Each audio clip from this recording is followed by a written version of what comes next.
Hi guys, it's Lily here, and I'm really excited because I'm about to embark on an epic adventure which might end in spectacular disaster and ignominious disgrace, but if it succeeds, I think it could very well be the most amazing thing I've ever done in my life. What am I talking about? That's right. I am going to put this into this. So, I first became aware of the idea of cutting up a Hobonichi and putting it into a Filofax a few months ago, I think. And I remember thinking, wow, that is amazing. But I didn't really think it was something that I would ever do myself. And I sort of kept it in the back of my mind. And then over the course of the last few months, I've seen some other videos, not about the Hobonichi, but about like people cutting up their Erin Condren or uncoiling it and putting it into a Filofax. So Paper and Glam has done that, and Miss Vicky B and a few other people. And I somehow really like the idea of it. Just seems so devilishly clever. But again, I didn't think it was something that I would do myself because I'm really happy with the Hobonichi.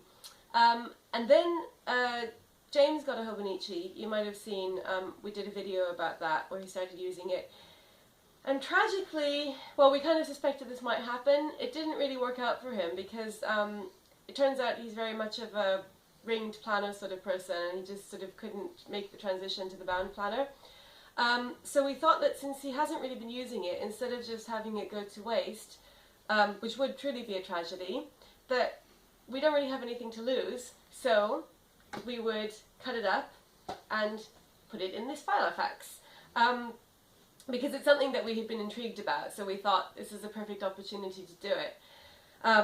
And yes, you're not mistaken, I did buy this Filofax especially just for this, so I know I need help. But anyway, I'm really excited to try this. So what we're going to be using is this craft knife, this ruler, which is a bit short, but it's the only one that I've got, unless we can find a bigger one. We did have a bigger one, but it seems to have disappeared. And possibly this guillotine, which again I bought specially for the purpose. So I think that the guillotine would probably be the smoothest way of doing it. I have seen people use just a craft knife for this purpose. So Kate BTPS has done a video, not about a Hobonichi, but about cutting up a bound notebook and putting it in a Filofax, and she just used a craft knife and a ruler. And then Silly Mimi did a video about putting her Hobonichi into a Filofax, and she also just used a craft knife. But I'm a bit worried that that might take 10,000 years. So I thought that this would be good to try. So I'm going to do this in a few stages and just document the whole journey, and so you can see what happens. Fortunately, because this has already started, this is a spring cousin. So we've got March and April and quite a lot of May to experiment with. So we think what we're going to do is first take it apart, divide it into the individual signatures, and then see what the best way of cutting those up is. And so if it goes horribly wrong, hopefully we'll have enough room to play with these extra pages and so that we get it right by the time we get to the pages that we need. So I will see you in a minute for the first installment. So the first thing I'm going to do is cut off the cover. I'm not actually sure if that is, like, you know, scientifically the best way to go about it, but that's what I'm going to try. So I'm just cutting through it with the craft knife and have put the ruler along the spine. Maybe the guillotine would be better for this. It's all a big experiment. I think it's cut into one of the signatures, so I'll just pull this off. Yeah, so good job that we've got some stuff to practice with here. I'll pull this away. So this is tied with string, and then I think I'll cut this again. I'll just peel off some of this like masking tape, I guess. Oh, I should probably put something under this, otherwise the table will have a new pattern. Okay, I'm not going to worry about this for now. I think this is good enough. So I've taken this backing off the spine, and then you can see that like there are a number of signatures, and there's also glue. So what you do is like kind of pull up the edge of the signature, and then you can cut away the threads, and then it will kind of like naturally just pull away from the glue and reveal the next thread, and then you just cut that with the craft knife, and then like pull it again until you get to the next thread, cut that, keep cutting until you get to the end, and then you have, ta-da, a completed signature. So I've got a few of these already, and I'm just going to keep going until I've undone the whole book and I've got a whole assembly of these.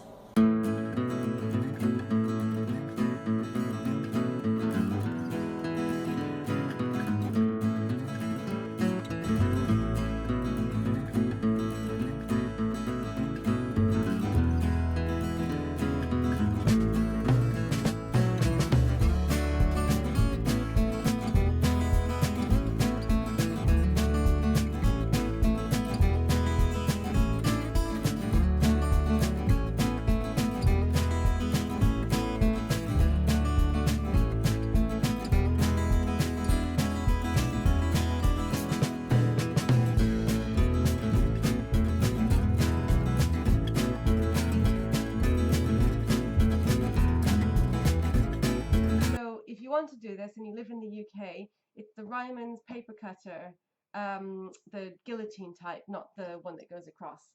And it does actually work. So I'm going to take this signature and put it in here, and you can't really see it, but I'm just putting the closed edge like just slightly, I don't know, maybe like a millimeter or something over the blade.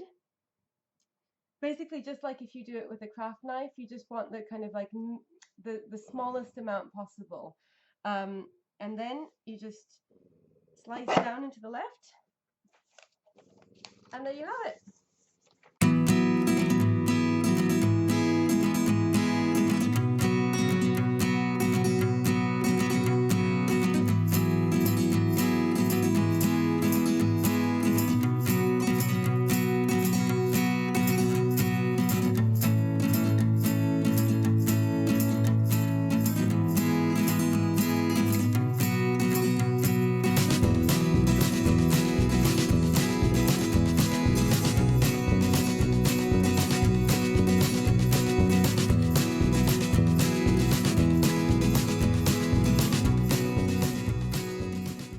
Got an entire unbound Hobonichi techo from beginning to end, and all I have to do is punch it. Now we come to the last stage, punching the pages. Sadly, I don't have a Filofax hole punch. I actually ordered a 6-hole punch from Amazon a while ago, but it's coming from Japan and it hasn't arrived yet. And now that I've got this far, there's no way I'm going to be able to wait an indefinite amount of time for it to come. So fortunately, YouTube came to my rescue because I had no idea how I was going to do this with just an ordinary 2-hole punch.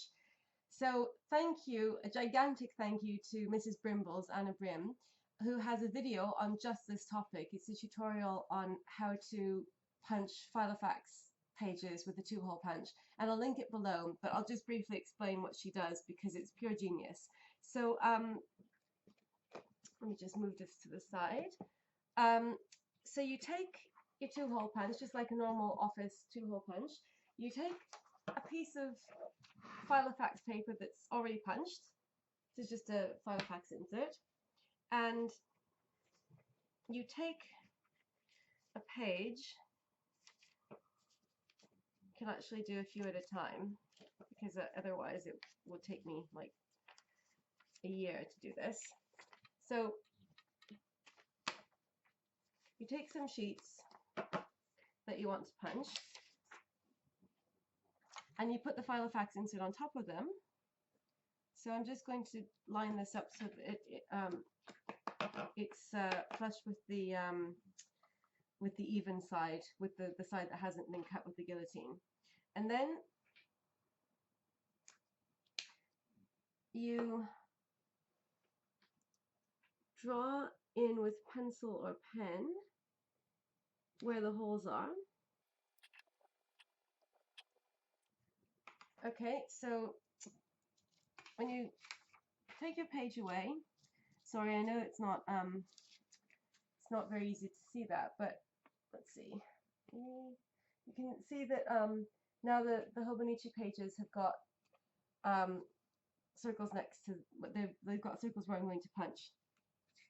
Then you take your 2-hole punch, you turn it upside down, take the bottom off so that you can see the metal where you punch, and then you hold your pages that you're going to punch up to it like this. So you put it inside out. You can't really see this very well, but basically you're punching around the circle.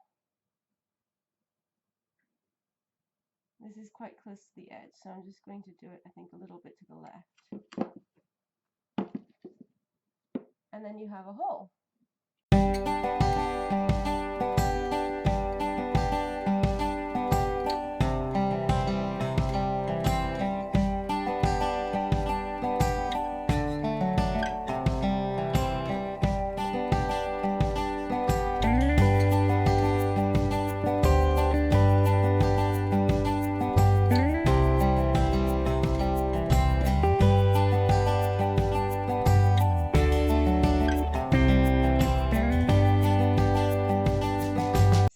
It's done.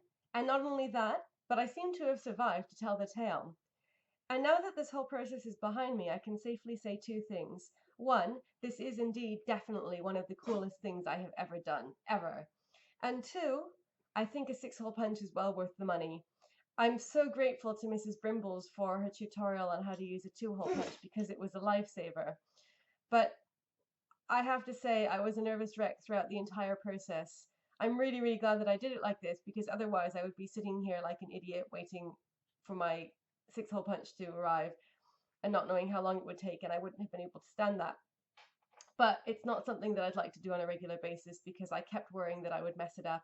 And in fact, there were a few mishaps along the way, which I think I've solved, but I'll show them to you as cautionary tales. So I think you have to be made of stronger stuff than me to be able to enjoy punching your Filofax holes with a 2-hole punch. But if you don't have another option, it really does work. So here it is, the Hobofax. Let's have a look. So first off, I've got the flyleaf and then this Filofax dashboard, which I really like. I like the pattern on it. I think this is quite unusual, and I'm definitely keeping this because it goes with the whole hybrid fusion Hobofax vibe.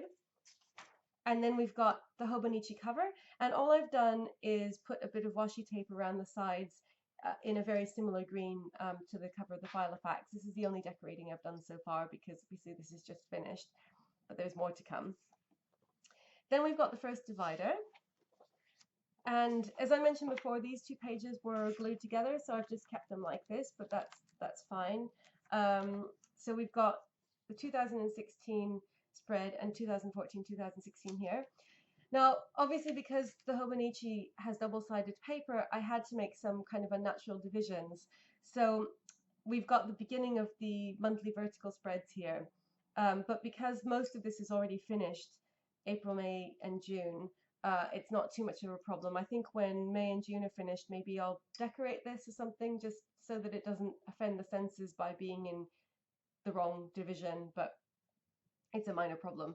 Then we have the second divider, and we've got the rest of the vertical monthly spreads here. So just a couple of pages.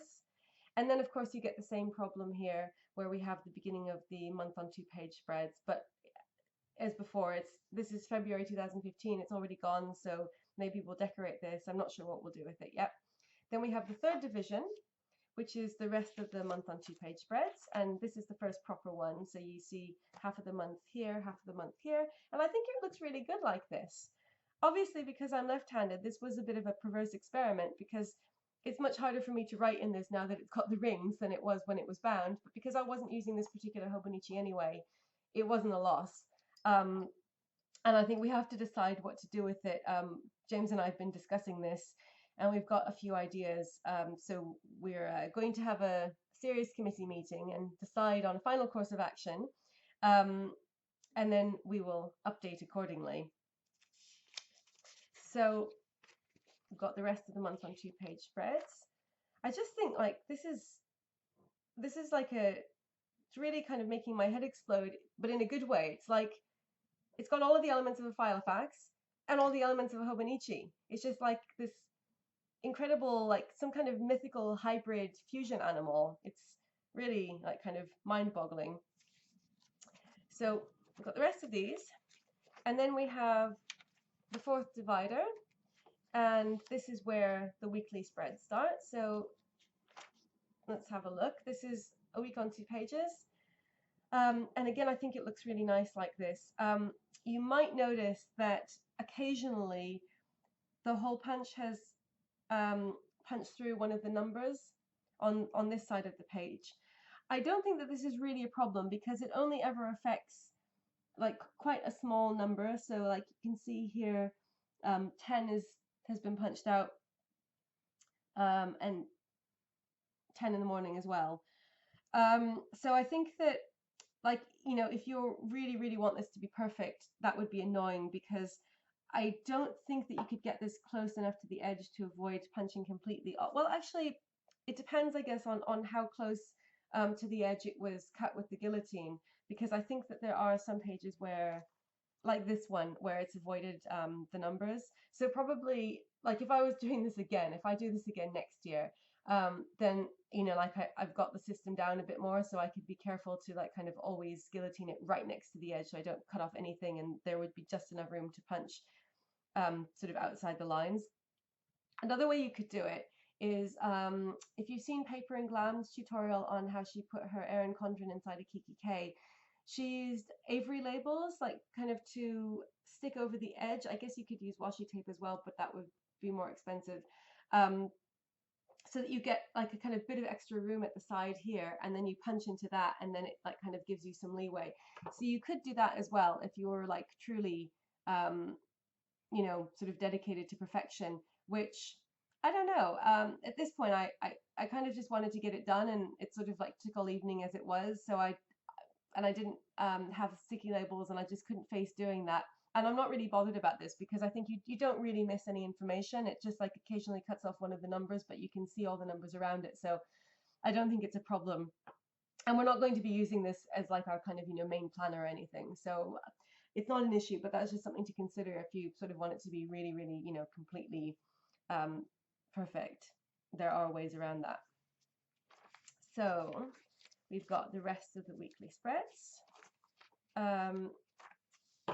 And again, like, because I've just set this up, I haven't done anything with it, but I just really like the idea of being able to take out pages and put other pages in. So I'm looking forward to seeing what that looks like once it's been used for a while.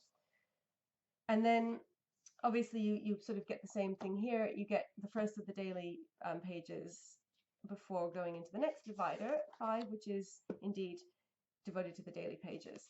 So this is where things went wrong, and this was completely my fault. Like I said, I was like kind of really stressed the whole time I was doing this hole punching endeavor because there are so many things to keep track of. Like you have to make sure that you get it lined up exactly with, you know, with the lines that you've traced, and that all of the Hobonichi pages that you're punching together are in the same place.